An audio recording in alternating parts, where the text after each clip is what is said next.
என்னம்மா இந்த அலங்கோலமா காட்சி அளிக்கின்ற என்னம்மா நடந்தது? அம்மா கண்ணை திறந்து பாருமா, அண்ணனை கண்ணை திறந்து பாருமா, அண்ணனை கண்ணை திறந்து பாருமா.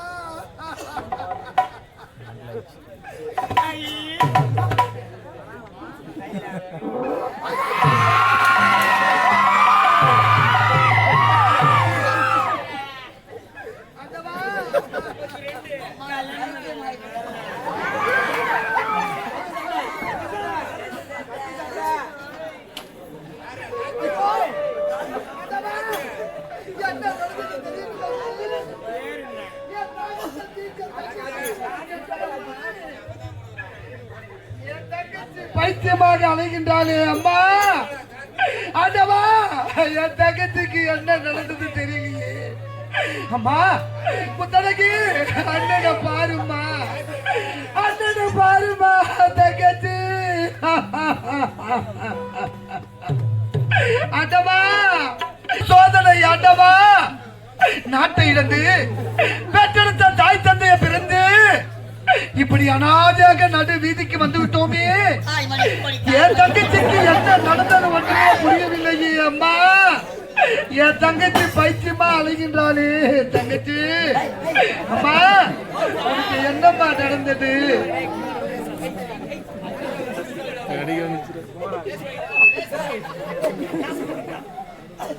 நான் ஃபுல்லா கவர் பண்ணிட்டேன். இது எங்க மேல போயிங்குது?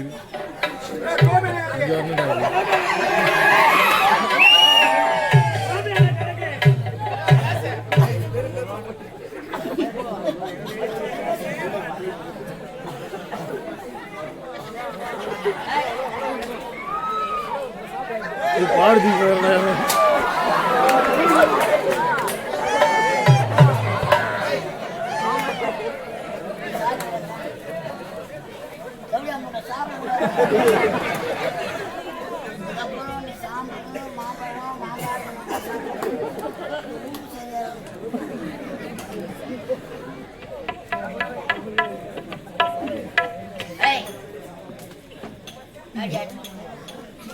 யார் உனக்கு தெரிஞ்சது?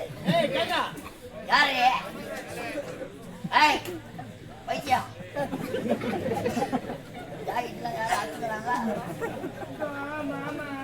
ஒரு மாமாவா?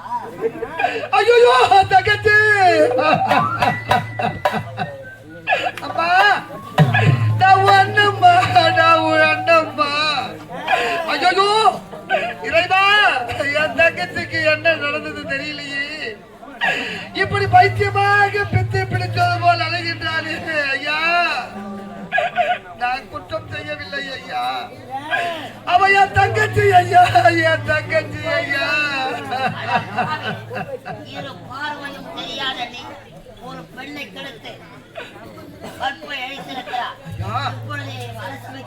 ஐயா ஐயா நான் அப்படிப்பட்டவன் கிடையாது ஐயா. அவன் யார் தெரியுமா? அவ என் தங்கச்சி ஐயா, தங்கச்சி ஐயா. அது மட்டுமா, நாங்கள் இருவரும் சாதாரண ஏழை கிடையாது ஐயா.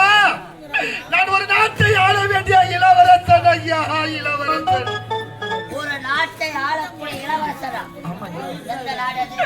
ஆமாய்யா.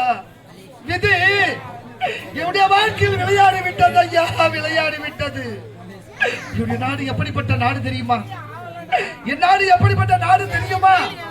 சத்திய நீதி தவறாத சத்தியபுரி நாடு ஐயா என்னுடைய நாடு. என்னுடைய நாடோ சத்தியபுரி நாடு. என்னுடைய தந்தை சத்தியசீல மன்னன், என் தாயோ சத்தியாவதி ஐயா. சத்தியசீல மன்னனுக்கும் சத்தியாவதி அம்மையாருக்கும் 3 செல்வங்கள் பிறந்தோம் ஐயா. 3 குழந்தைகள் பிறந்து. ஆமையா. 2 ஆண் செல்வம், ஒரு பெண் செல்வம். மூத்தவன் அண்ணன் பெயரோ மாறன், எனது பெயரோ முத்து, என் தங்கச்சி பெயரோ முத்தழகி ஐயா. முத்தழகி ஐயா, என் தங்கச்சி ஒரு நாட்டின் இளவரசி ஐயா. ஐயா, சத்திய சில மன்னனுக்கும் சத்தியாவதி அம்மையாருக்கும் 3 செல்வங்களாக பிறந்து நாங்கள் மூவரும் சத்தியபுரி நாட்டில் சீரும் சிறப்புடன் வாழ்ந்து கொண்டு வந்த அன்று ஒரு நாள்